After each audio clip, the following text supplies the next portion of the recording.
बिस्मिल्लाहिर्रहमानिर्रहीम। अस्सलाम वालेकुम नाज़रीन, मैं हूँ आम शहरी आरिफ हमीद भट्टी। पाकिस्तान की सियासत में नित नए मोड़, ख़तरनाक मोड़ आते जा रहे हैं। वज़ीर आज़म इमरान खान की नई चाल ने PDM में फासले बढ़ा दिए। हर जमात एक दूसरे से शक की नज़र से देख रही है। शेख रशीद ने इंकशाफ किया कि नून लीग के सेनेटर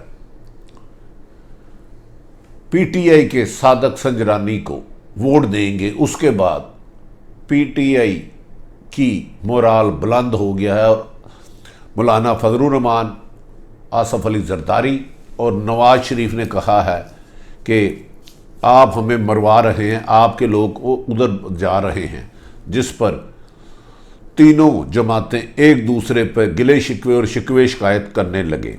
नाज़रीन, सियासी हलचल का इस बदलता मोड़, ना जाने इक़्तिदार किससे जाता है, किसके पास आता है, लेकिन आने वाले दिन ख़तरनाक हालात की तरफ जा रहे हैं जो किसी बड़े भी हादसे का सबब हो सकता है।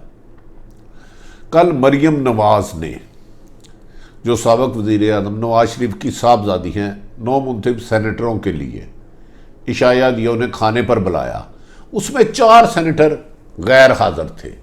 4 सेनेटर गैर हाज़िर थे। अगर यही चारों सेनेटर और 2 और सेनेटर जो कहा जाता है कि सादक संजरानी के साथ राब्ते में हैं, तो PTI के 47 से 3 बढ़ा दें तो 53 वोट बन जाते हैं, और नून लीग के 6 कम कर दें तो उनके वोट तकरीबन 45 रह जाते हैं। तो इससे सादक संजरानी की जीत यकीनी हो जाती है।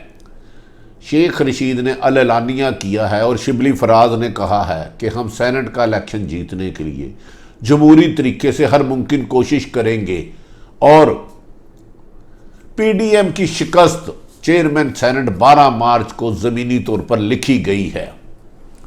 उन्होंने इस मौके पर सादक संजरानी के ज़ाती मरासम बाज़ मुस्लिम लीग नून के लोगों के साथ हैं।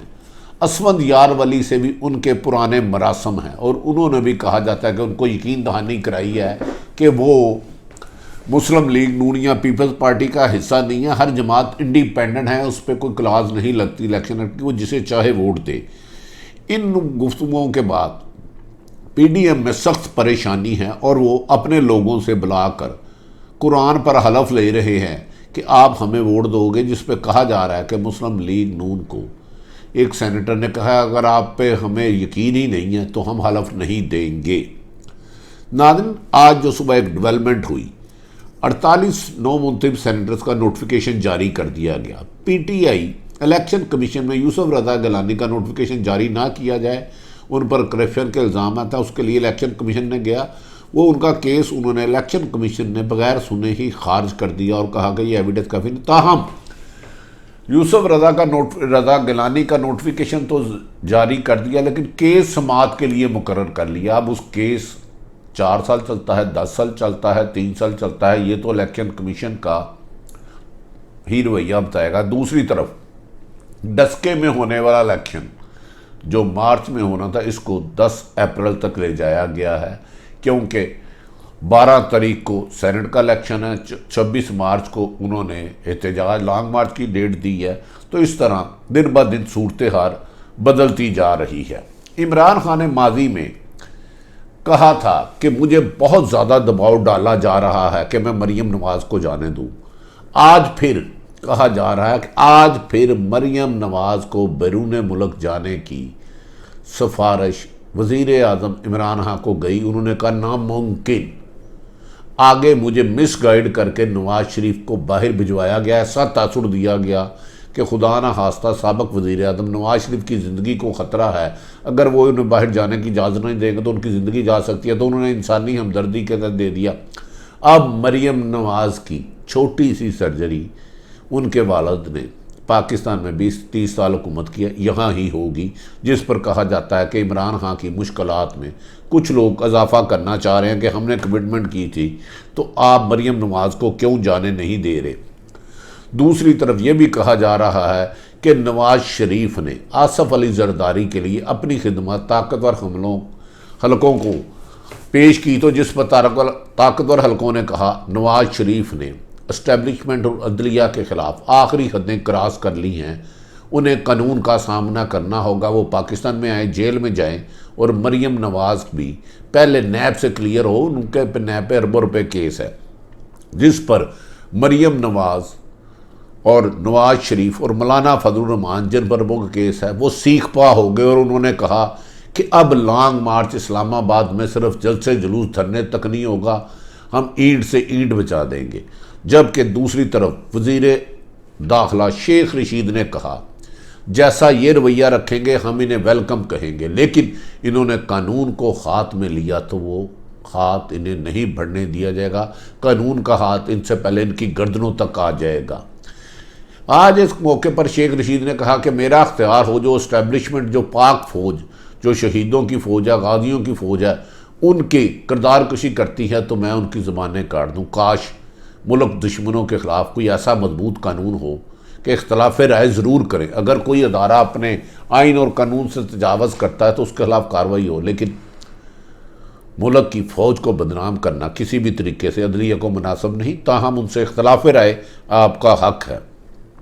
इस मौके पर यह भी कहा जा रहा है, नवाज शरीफ ने आज आला सतही मीटिंग में शेख रशीद से कहा कि हमें नवाज शरीफ ने 2017 से उसे पता चल गया था कि उनकी नाअहली और करप्शन के केस सामने आ चुके हैं।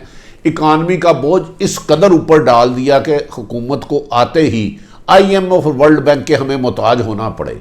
याद रहे कि पाकिस्तान एक दिन भी नहीं चल सकता। माजी में जो 30-40 सालों से कर्जे लिए जा रहे हैं, अगर IMF और वर्ल्ड बैंक से कर्जे ना लें, वो कर्जे लेने जाते हैं तो उसकी भी पहली शर्त होती है पेट्रोल की कीमत में इजाफा किया जाए, गैस की कीमत में इजाफा किया जाए और बिजली की कीमत में इजाफा किया जाए।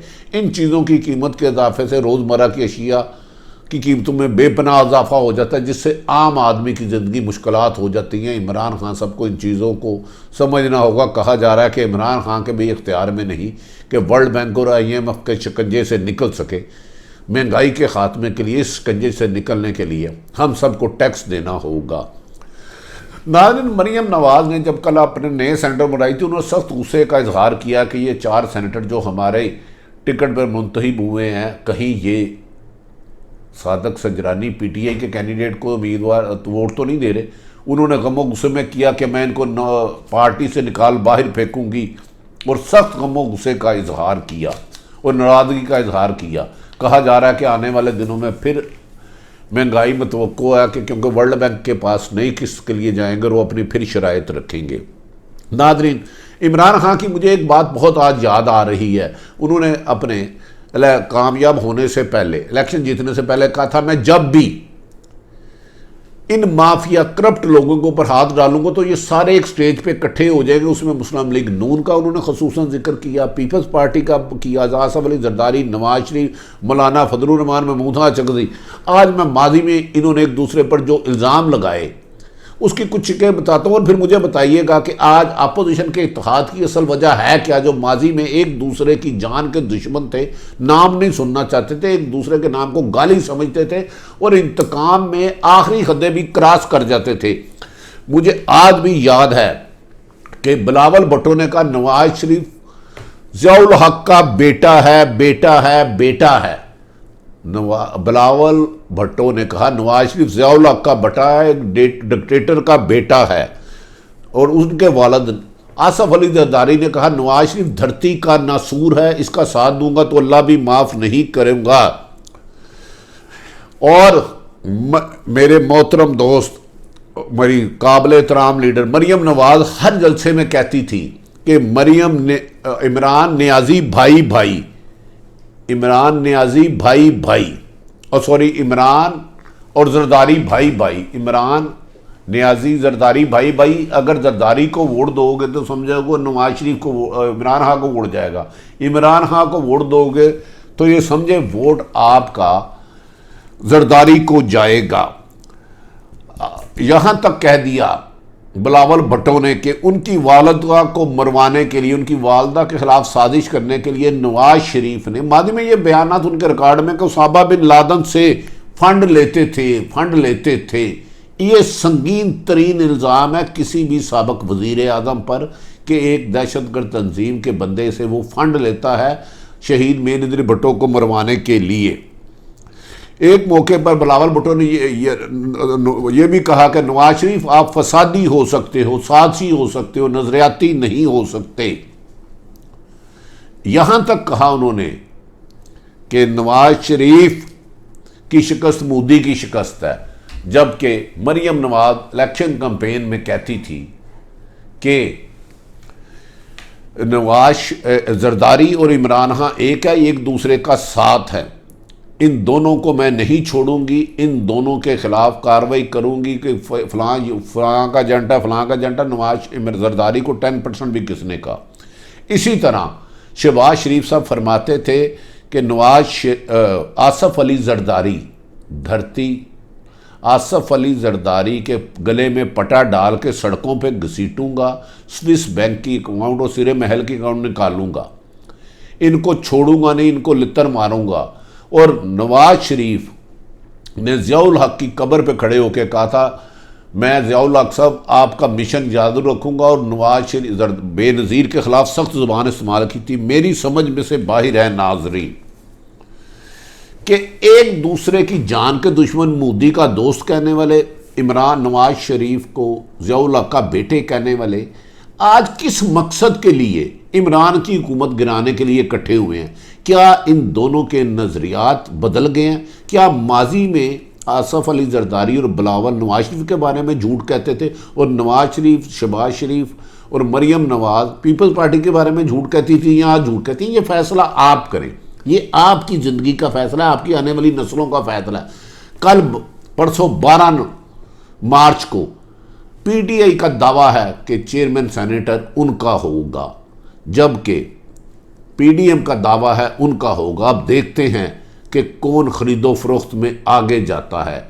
इमरान खान के बारे में आखिरी खबर ये बताता चलूँ, उन्होंने कहा कि उन पर जब ज़रूरत से ज़्यादा दबाव डाला गया, चोरों डाकुओं को अगर किसी ने भी ऐसा दबाव डाला कि मैं एनआरओ दूर मुल्क से जाने दूं, तो मैं असम्बलियाँ तोड़ने पे से भी गुरेज नहीं करूँगा। लगता है कि इमरान खान ने फाइनल ओवर कराने की तैयारी कर ली है, कहते हैं ना आप नहीं या गाहक नहीं। ताहम दूसरी तरफ से पीडीएम ने नवाज शरीफ और जरदारी और मौलाना फजलुर रहमान ने नोटों और हुकूमत गिराने के हर हरबे को, ताकत को, साजिश को इस्तेमाल करने के लिए दो पेच लड़ाने शुरू कर दिए। वक्त का मैं मुकाबला सकता है। देखते हैं कि 12 मार्च को सेनेट के चेयरमैन का ताज किसके सर सजता है और 26 मार्च के धरने में किसका क्या होता है। इमरान खान तो किसी भी कीमत पर कोई रियायत देने के लिए तैयार नहीं। नाज़रीन, आरिफ हमीद भट्टी का यूट्यूब चैनल पसंद आए तो सब्सक्राइब करें। अपने इर्द गिर्द रहने वालों की खुशियों का ख्याल रखें। पाकिस्तान जिंदाबाद।